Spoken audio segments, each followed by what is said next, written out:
Hi friends, welcome to my channel. இன்றைக்கி நம்ம சேனலில் ஒரு லஞ்ச் பாக்ஸ் ரெசிபி தாங்க. அதுக்கு நம்ம இன்றைக்கி பாசிப்பயிறு வச்சு நம்ம சாதம் செஞ்சுருக்கோம். அதுக்கு நான் ஃபஸ்ட்டு குக்கரில் 2லேருந்து 3 ஸ்பூன் அளவுக்கு எண்ணெய் சேர்த்துருக்கேன்.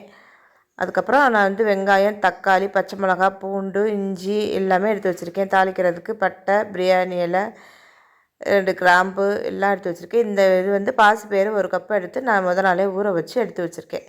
இப்போ இந்த தண்ணியை வடிகட்டிட்டு நம்ம சேர்த்துக்க போகிறோம்.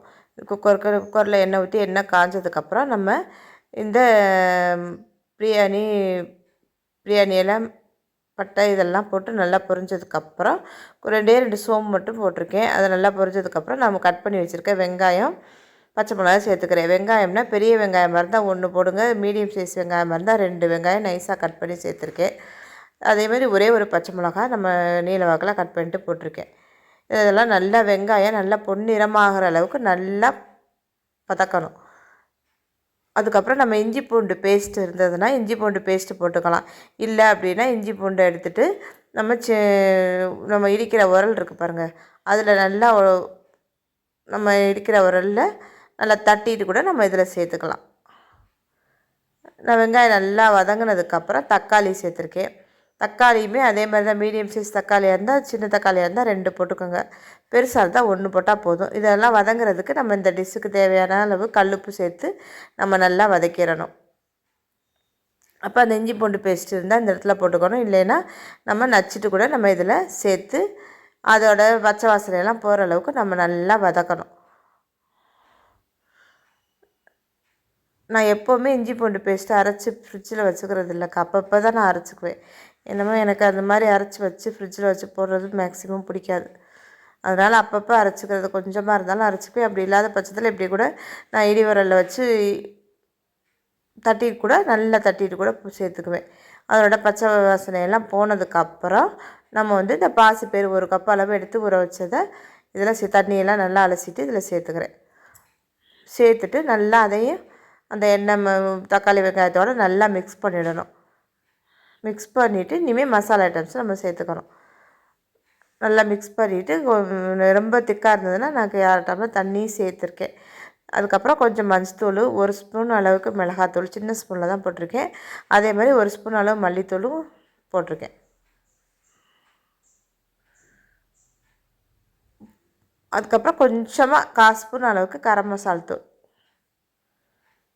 பிரியாணி பவுட்ரு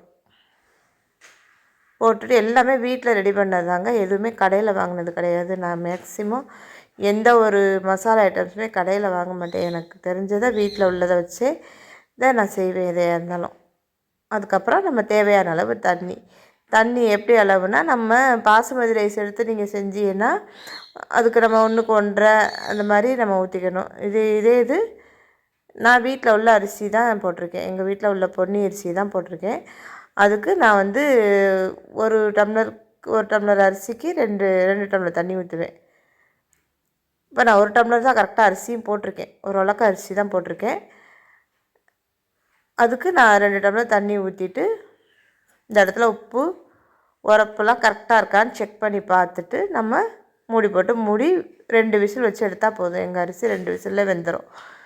நான் அந்த இடத்துல உப்பு இதெல்லாம் சேர்த்துட்டு செக் பண்ணி பார்த்துட்டு எல்லாமே எனக்கு கரெக்டாக இருக்குது.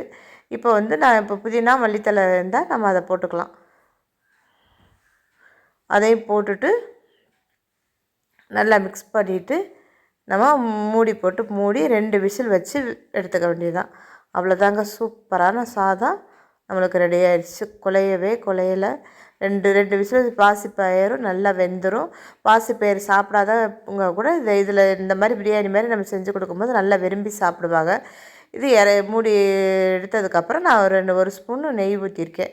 நெய் ஊற்றி நல்லா மிக்ஸ் பண்ணிவிட்டு நம்ம சாப்பிட வேண்டியதாங்க. இதுக்கு நான் இன்றைக்கி உருளைக்கிழங்கு வறுத்து வச்சுருக்கேன்.